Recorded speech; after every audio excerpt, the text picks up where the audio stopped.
All three of them.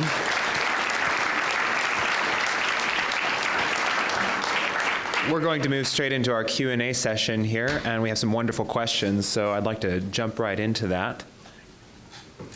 Go ahead and give these mics. Pass them back and forth as we have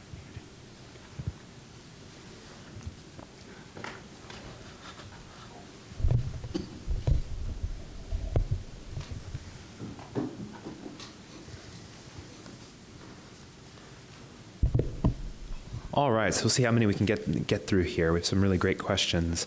The first question I'd like to ask is actually a general one for the whole panel here. And the question is, what educational qualities are most essential for students now in becoming prepared to participate meaningfully in a global society? Thanks for starting with an easy one. Any order he wants to take them? I'm last. That's the way we want to do this. Well, the first thing I would encourage whichever thoughtful student asks that question is attend all the upcoming great conversations, right? So anyway, whatever they may be on. A couple things. The first one, the question is about being prepared to think and act in a global society, something like that. First, get to know what it means to be an American. One of my real concerns with how the 21st century is going is that this kind of big mass of globalized citizens of the world, especially Americans coming out of that, are forgetting what it means to be American, what's distinctive about our country. What are our founding principles? What makes us an exceptional nation? What are the principles in the Declaration of Independence and the Constitution, the rich traditions we have as an American? Paradoxically, I found for me, having lived overseas and worked overseas for several years, because I had the benefit of moving overseas, having been well catechized as an American and as a Christian, made me appreciate America all the more, made me even more proud of my country. And yet I saw other Americans who, when they move overseas, if they didn't have an appreciation of what it means to be an American, they just kind of get lost in a drift in these other countries, whether they're Western or non-Western countries, and lose that sense of identity and value, maybe because they didn't have a sense of identity and values in the first place. So first and foremost is don't forget who you are as an American and know what that means.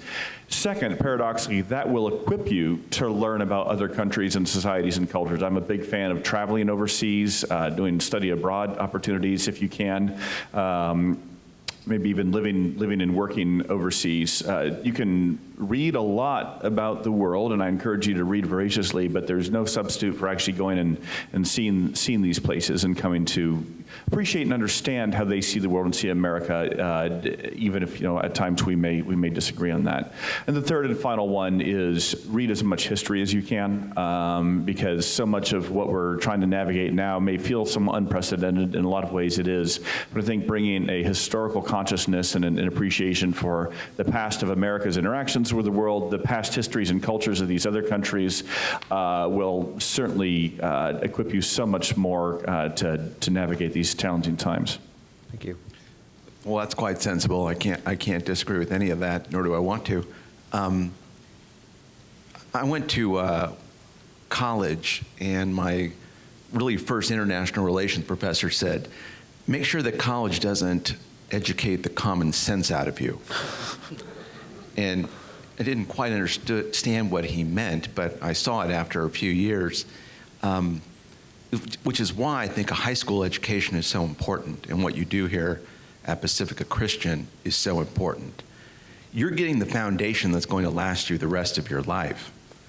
The worst thing you could do in America today is send your kids to college, because you've spent your entire life as a parent trying to teach them about morality and decency and common sense. And they get to most universities today, and their kids are not indoctrinated, but it's the overarching view of the modern university that nothing can objectively be known to be true. And so that everything you've been trying to instill in the young people here goes out the window. And so guard against that. Think for yourself. Retain your common sense. Retain your morality. And that's not an easy thing to do today because of political correctness and the power of the university in our society to dictate how we ought to think and act and speak. And so that's the great challenge. Thank you. I had a mentor at a law firm I worked at early on who said to me that you will not be a good attorney until you believe you are smarter than the judge you're in front of. Not humility, but confidence. There is a certain degree of what Brian just said in equipping ourselves that we do have to have our confidence in the ability to know right from wrong. Frankly, listening to your parents, as trite as that might sound, makes a lot of sense. In terms of what we go back to study, and so that's kind of a human aspect of it. Study wise people in your life. They're probably under your own roof, for those of you in this room. But if they're not far away. Make good friends with good people. That's the human part of it. The book part of it, I don't disagree with anything that's been said. I think history and theology in this regard is fantastic because the danger of only history can be that you see things as either mechanic or it just happened, so of course it happened. When you're living history, it didn't just happen, and of course it would happen. These things are we could go left, we could go right. It's only in history that we figure out, well, of course America's going to win the Second World War. Of course they would. They didn't know that then. So there are aspects of it that you want to have a broader picture of what it means to be human and then apply that to history, if that makes sense. And so I think there we have to learn from some of the great teachers in the moral disciplines and theology. The danger of only reading on the theological works and the church works and things like that is sometimes it can be a little bit up in the sky and not make as much sense right on the ground in day to day. And so being able to blend those two disciplines well, I think will serve you well in going out to lead in the future, having an ethical, moral core, but one that understands and is rooted into real-life human experience in the historical context. So those are the directions I would point you in. But do so with confidence. Humility to be corrected if you're wrong, but confidence to not be bullied into changing your view when you know you're right. Thank you to all three of you. Mr. Kennedy, this one's for you. The audience member asked, if Islam is not open to interpretation, then why are there so many extremely conflicting divisions within Islam?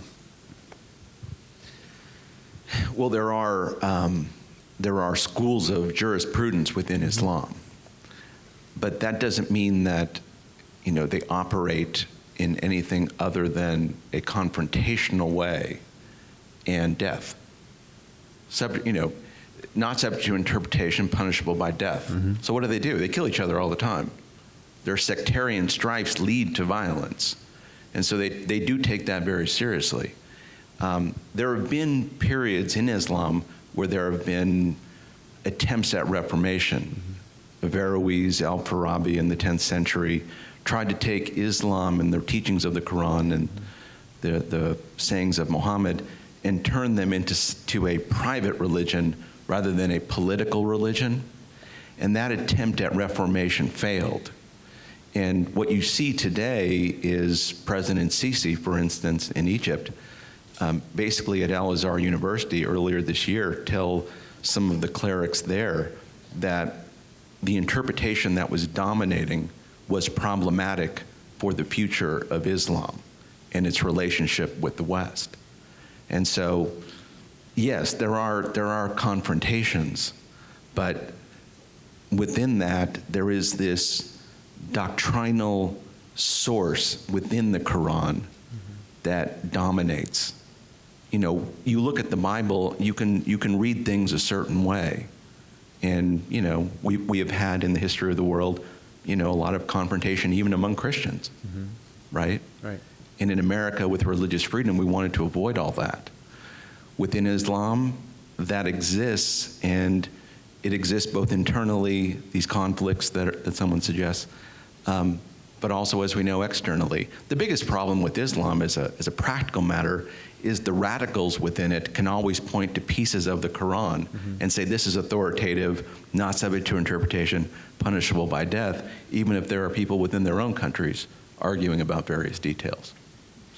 Perhaps as a follow-up. Can I please. do a follow-up on that one? So, because this is an ongoing conversation Brian and I have had. Actually, I remember our first discussion about this when I was a Lincoln Fellow in 2004. So this has been a 12-year conversation.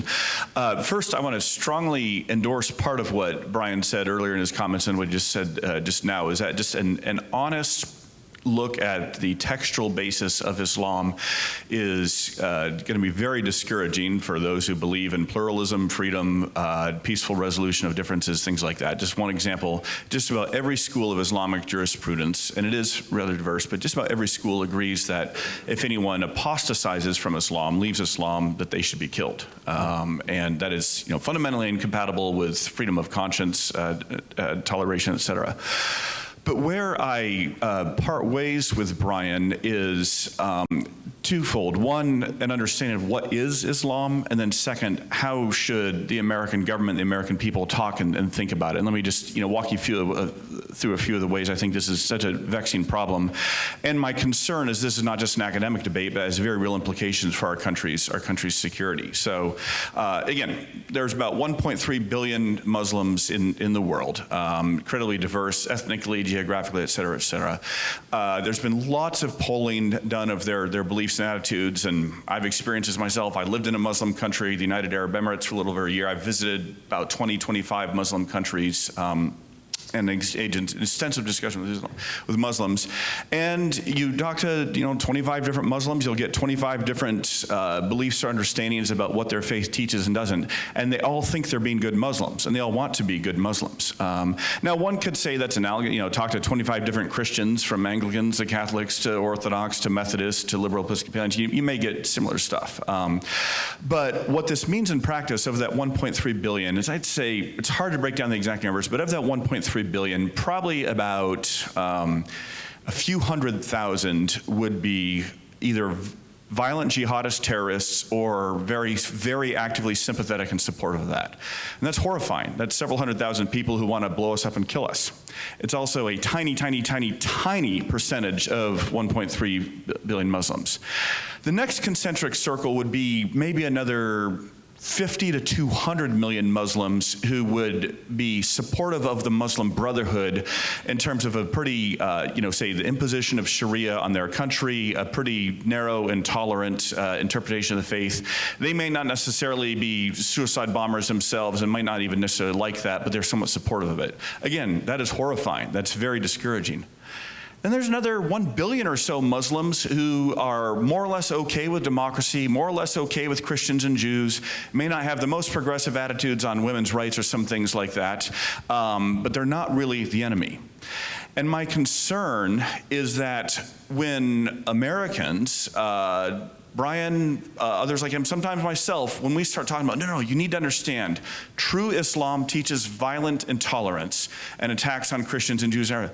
Why is it in America's interest to try to persuade 1 billion Muslims around the world that to be good Muslims, they should hate us and attack us?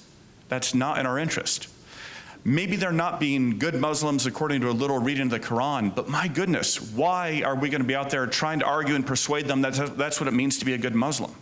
And that's part of what President Bush was doing when he one time said Islam is a religion of peace. Here's a challenge of being an American president is when you talk, your American citizens listen to you and the whole rest of the world does as well. And shortly after 9/11, he knows it's not a religion of peace. Okay, he's a smart man. He's read a lot more in Islam than most of the rest of us have in the room here. But he did not want to turn what was already a pocket of several thousand jihadists trying to attack us into a larger war against this entire religion. He also said that Islamo-fascists have attacked America because they hate our freedoms. And that didn't go over well with a lot of Muslims, but that's also what he said. So it's hard for presidents to know how to talk about this. 3 important points when we're thinking about Islam and terrorism. One, the roots of jihadist ideology are irreducibly Islamic, and President Obama especially has been dishonest with the American people about that. It drives me crazy that he won't say that. And that does create openings for someone like candidate Trump, as Brian was saying, to then speak more honestly, embracingly, if you will, about Islam. So that's the first point. It's absolutely true, and Brian, I think, has been courageous to bring that out.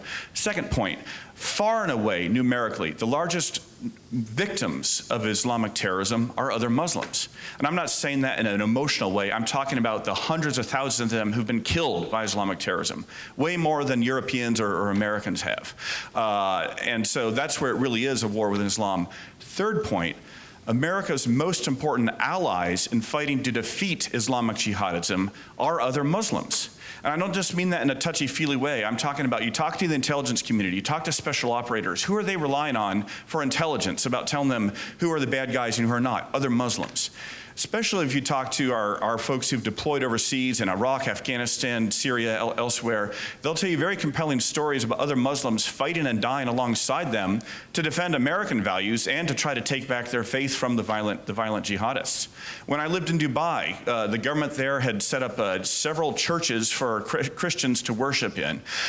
Easter rolls around, we're going to the service on Easter weekend, and a terrorist threat comes in that the jihadists in Dubai wanted to blow up our church. So what happens? Well, the Emirati government sends hundreds of Emirati troops and police forces to stand outside our church, surround it and protect it, and build bulwarks so we Christians could go in there. And it's quite touching to talk to them and say, you're not a Christian, why are you doing this? And they said, we are here to defend a peaceful interpretation of our faith. It means a lot to us to have Christians be able to come worship here. So they were willing to put their lives on the line for that. I don't want to tell them you're being a bad Muslim. We want to encourage more Muslims like that. And when you meet with Muslim reformers and Muslim freedom activists, things like that, they are desperate for American support.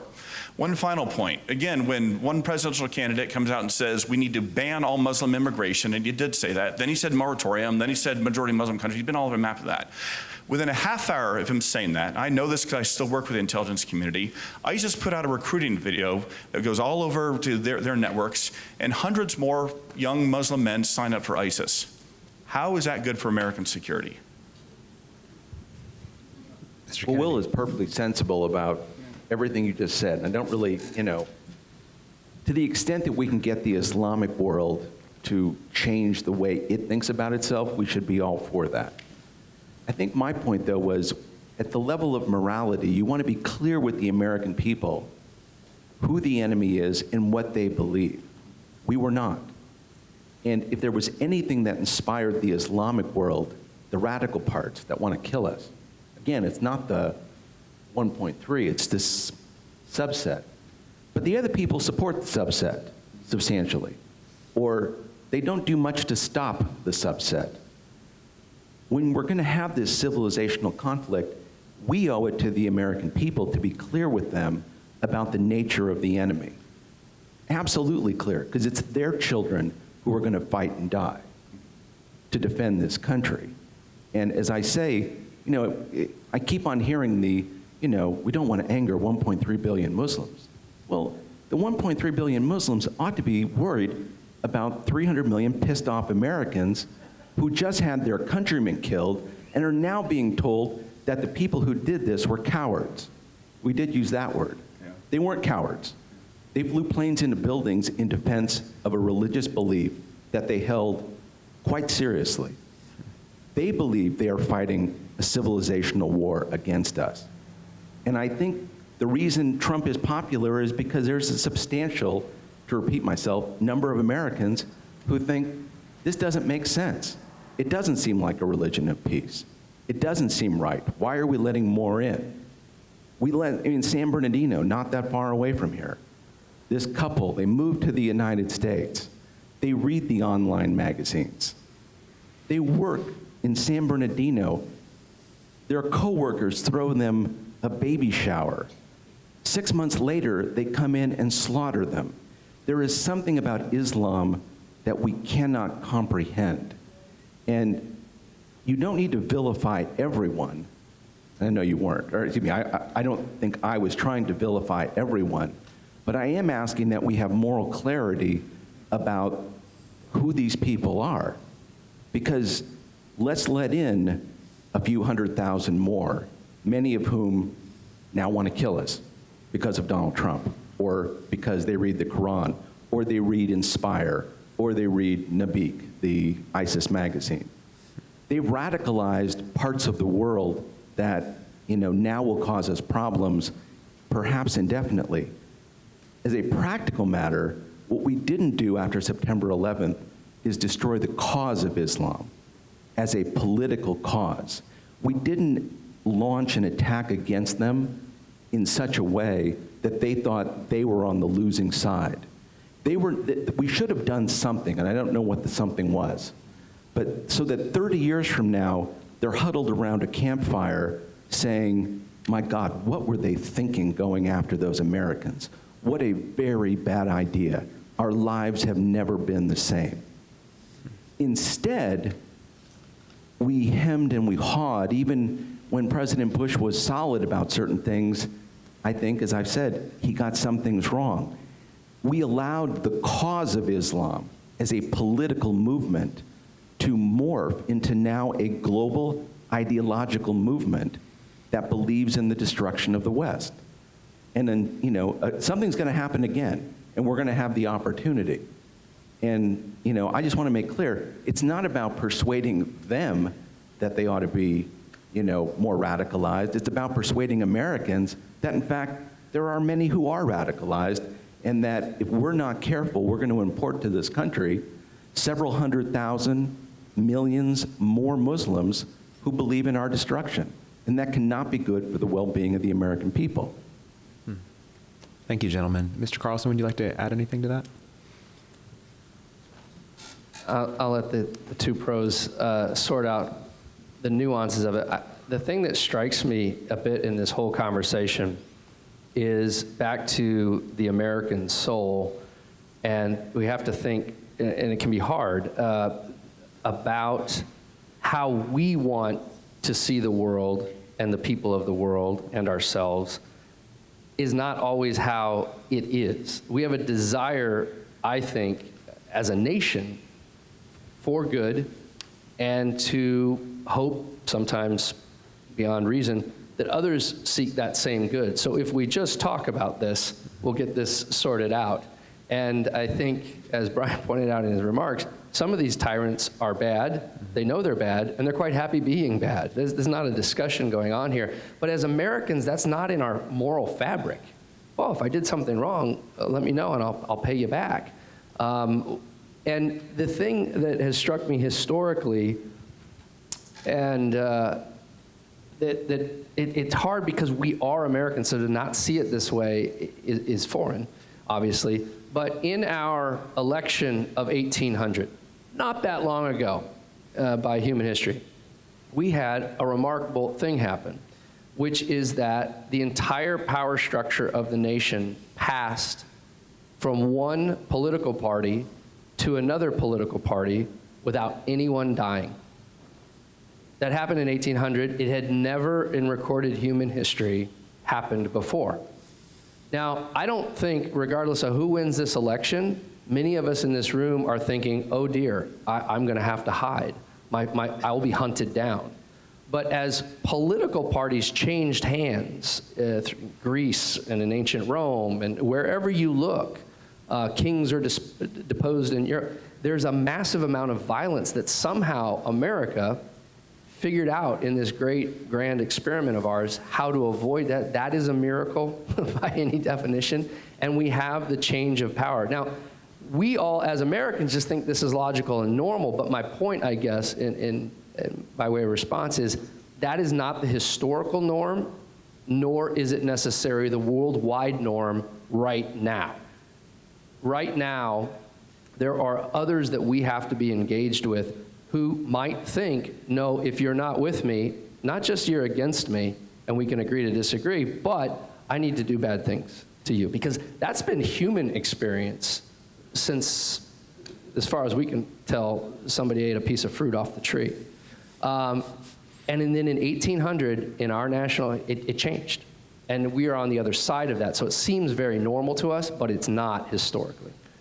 Thank you, Mr. Carlson. I'd like to use your commentary on moral fabric of the country to pivot into a more generalized topic, which is, should we as a country be operating out of a morality based in self-preservation, or is there room for selflessness as a guide in our model for foreign policy?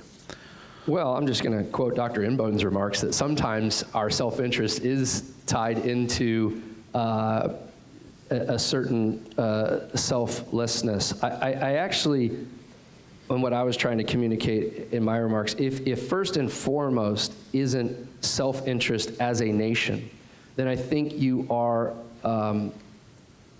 ignoring, if you are a leader of our nation, you're ignoring your moral duty to protect your family. Look, as a neighbor, I want my cul-de-sac, all of them to do well and to be happy, and I'll do my part making sure that things go well. But I am not going to defer to the HOA the well-being of my children. That would be immoral. Some of your HOAs are very heavy-handed. We know this. And that's fine to get all the paint the same color and certain things that we can work out so that there is a common good. But there is no way you can morally argue that the collective good is so important that the individual that I'm charged by God of protecting ought to be sacrificed. So if this external doing good comes at the sacrifice of what I'm charged with protecting at home, no, I'm not okay with that. But if we can find a way where we don't open the front door to bad people and yet do good to our global neighbors, I think, and to Dr. Inbone's point, we might further our own self-interest. So it can be yes and no, the always safe answer. Thank you. Self-interest, though, always has to come first. Our social compact is with each other as Americans. Our social compact is with no one else. And so whatever we do has to be good for us. Now, what's good for us may include doing, as Keith just said, and Will said, doing good for other people. But it should have an immediate, benefit to us. It may be our soul in that regard, right? You see genocide going on, you may do something about it. But it's also the case that there are bad things going on in the world right this second, and we're not doing anything about it because we can't, or we can't without the cost of, the lives of Americans. And so whatever we do better be first and foremost good for Americans. Just to add, first in complete agreement with what Brian said and what Keith said, but two additional thoughts. One, often when we talk about American foreign policy, that's a proxy for what the American government does. And that's largely, but not completely true. So two comments on that. First, when American citizens, Christians in particular, let's say, travel overseas with mission agencies or humanitarian organizations privately funded on their own to do good around the world in places of need. They're doing that out of their sense of Christian duty, perhaps, or humanitarianism. But that also has tertiary benefits to America because it makes America look good to the citizens of that country who are being helped there by these private American citizens. And yet it's not coming at the cost of the American government. It's not incurring American government obligations. So that's just one twist on that. And the second is, I think this is why I come back to one of the observations I made about the importance of the American people feeling ownership and control over what their government does in our name. So if the American people want the American government to intervene to stop a genocide in Africa or send more of our tax dollars overseas for poverty relief or something like that, those are perhaps moral goods, but I think that's fine and good if the American people want it done. Whereas if the American people don't want their government doing that, then our government should not be doing that. Thank you, gentlemen. Dr. Inboden, this question is specifically addressed to you, and it says, what is the balance between idealism and realism in forming policy? You've mentioned that pure idealism is not always practicable, but at what point does practicality begin to threaten moral integrity?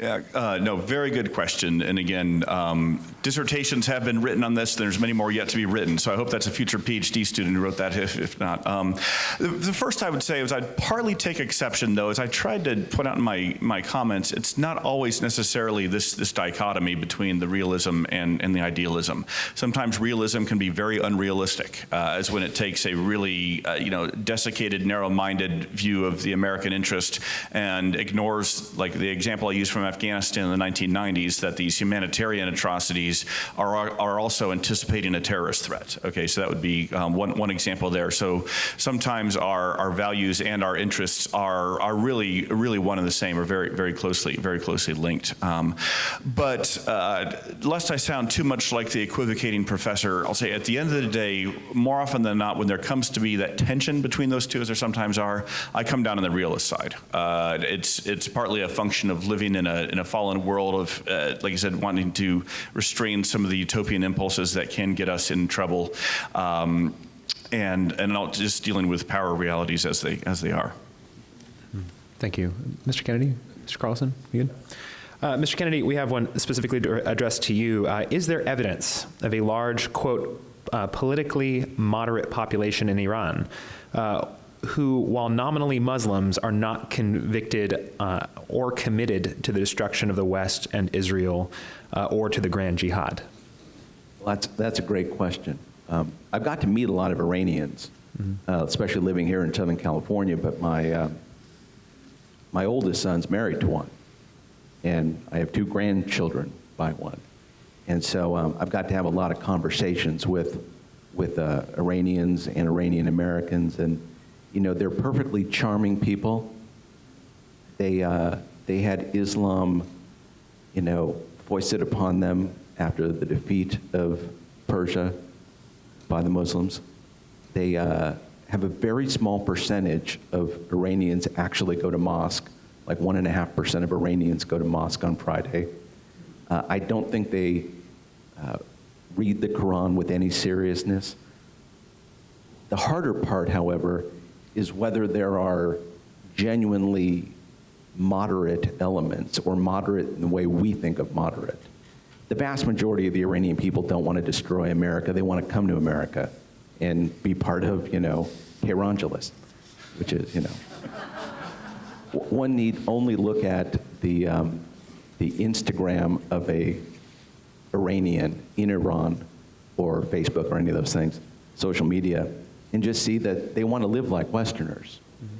It's just that the elites who are running the place, you know, they do believe in the destruction of the West in some very strange messianic view of Islam. They believe, I mean, Ahmadinejad, not the current leader, but Ahmadinejad, when he was head of Iran, president of Iran, was said to go to a well and speak to the ghost of the 12th Imam in a well every day. And their view of Islam is that the 12th Imam will return in the event of a worldwide cataclysm. Again, this is a very small but well-armed part of Iran, right? That it seems, you know, to control what goes on there. I was speaking to someone during the Green Revolution. You know, people were in the square, and I actually started talking to someone on a cell phone there. And he said, yeah, my mom wants me to come home. And, you know, I'm going to get, you know, in deep trouble. And they went home. Because the Iranians had brought in, it appeared, Lebanese police, secret police, to actually enforce, you know, the violence, because the Iranian government couldn't quite trust that the Iranian police would do that. And that just meant that the elite that run Iran, you know, they're pretty serious and pretty committed. And so it's a great question. I don't think the people are, but the mullahs and the IRGC, I think, are committed. Thank you. Doctor?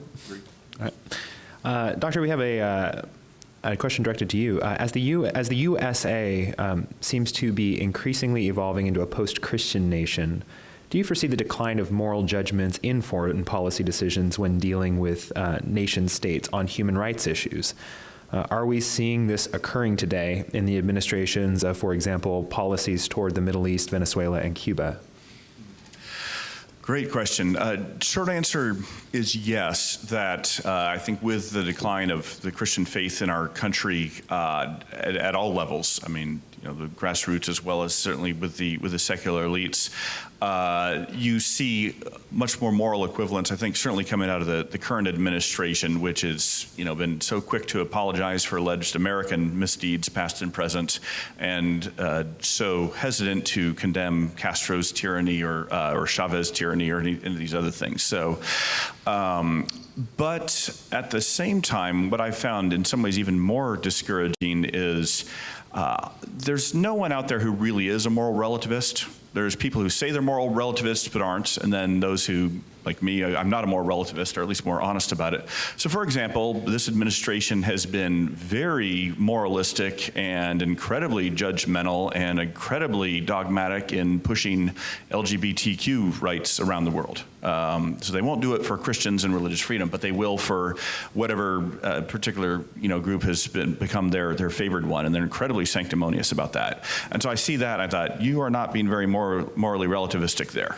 That is not, well, let the Muslim countries have their more traditional views of sexual mores. No, this is a kind of a militant moral crusade that some elements of the current administration and American government are on.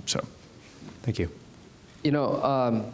Back to this notion that we survived the world wars a bit better than our European friends. I think we had a lag then in what you see culturally, particularly as it comes to issues of faith in the church in Europe. But you might wonder if, it seems like every time we want a new policy proposal, it works in Hungary. Oh, well, the Swiss do it that way, or they do that way in Finland, as though everybody wouldn't move from those countries to America if they could. So some of our cultural elites tend to keep pointing us to Europe. But as I was alluding to, there's a certain lack of confidence in Europe in what they believe and why they believe it. It's a hodgepodge. It's a mess. So of course, I think that is going to influence your policies, both domestic and foreign, if you don't know what you actually believe. We, however, because of our position, I think, coming out of the war and our founding, we're in a position to maintain more confidence than most in the West. I think the current generation and the next generation are going to have to decide, should we hold on to our confidence and our hope that have been distinctly Americans from our founding, but most pronounced in the 20th century in terms of how we project our power, or are we going to go the way of Europe and let that go?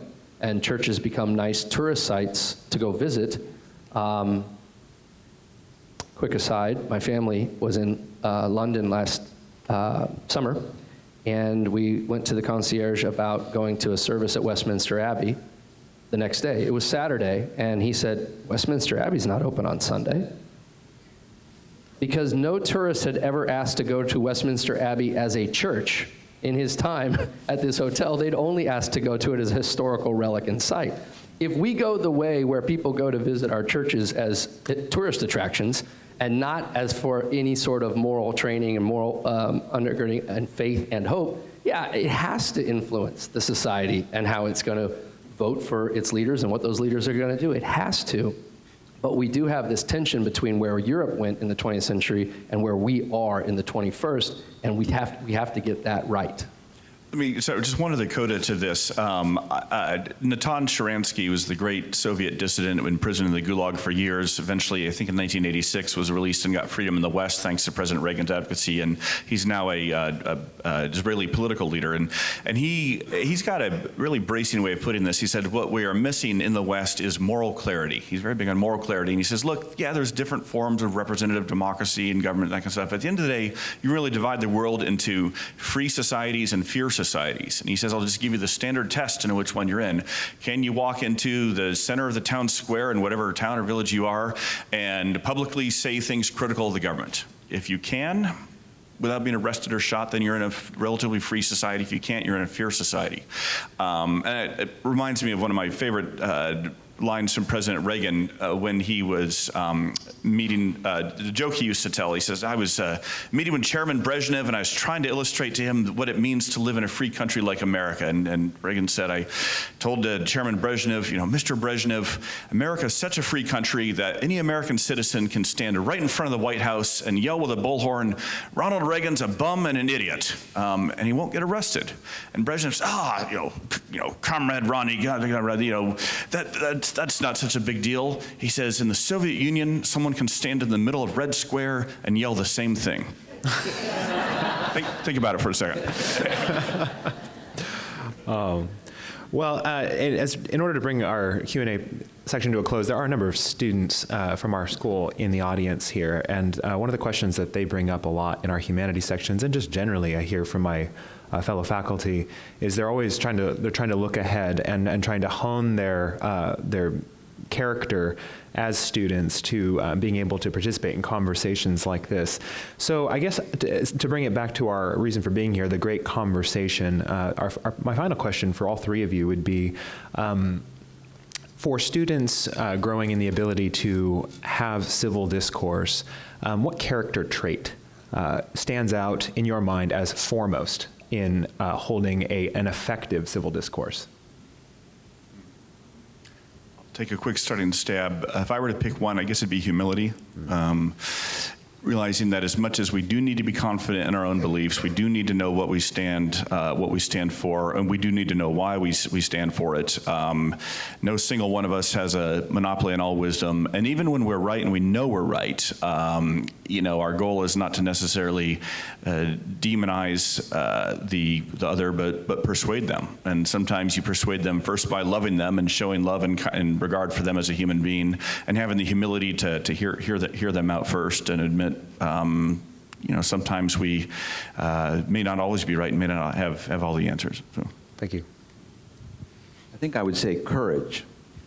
We've all but destroyed civil discourse in this country. And if you actually say what you believe, here, Pacifica, you can do it. What a blessed thing. What a rare thing. You say it in any other high school, I would venture to say in Orange County, you'll be shouted down. In any university, you will be shouted down. If you run for high political office, you will be ridiculed. That is the great, crying shame of our time. We've lost the ability to engage in civil discourse. And so for a young person today, as we try to remake civil society, which has practically been destroyed, you need the courage to stand up and have conviction for all the things you've been learning here at Pacifica. The truth. Have the courage to defend the truth. And if ever there was a time when people needed courage, now's it. Thank you. I'll give the technically correct answer from the Pacifica playbook, which happily is exactly what these two gentlemen just said. We try to instill in the students from their first year through graduation and hopefully on through their life, holding, sometimes in great tension, a conviction and also a compassion. There's a humility that comes with acknowledging not just that you don't have all the right answers, but that the other person, as a created person of God, has dignity no matter how crazy and weird and wrong their ideas are. At some fundamental level, all men are created equal, and we have to have a respect for the, and you might not learn much from some of the conversations, but the humility to approach other people, as human beings, I think is central. But then back to this real challenge we face as a nation, as a culture right now. There is right and wrong out there, and truth can be discerned. It's not all relative. And when you know it, you need to stick to it and defend it. You can do so with grace and with honor, but you must do so with courage. You can't just, in the sake of humility, say, well, you're right, I'm wrong, and let's move on so we don't have a hard conversation. You have to stand up for what is right and do not call what is wrong right or what is right wrong. Gentlemen, thank you. Join me in giving them another hand.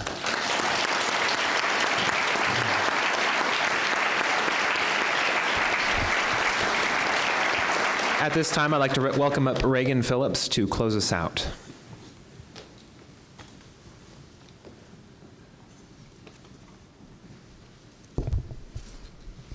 Thank you all so much for coming to this event, and thank you for our speakers for taking the time to share your insight with us. We're very grateful for that. There are so many issues which make this election cycle and the next few decades so incredibly important for my generation. One of the most significant is our place in the world and ensuring that we have a strong foreign policy to protect our democracy and spread similar freedom throughout the world. It is said that if we don't study history, we're doomed to repeat it.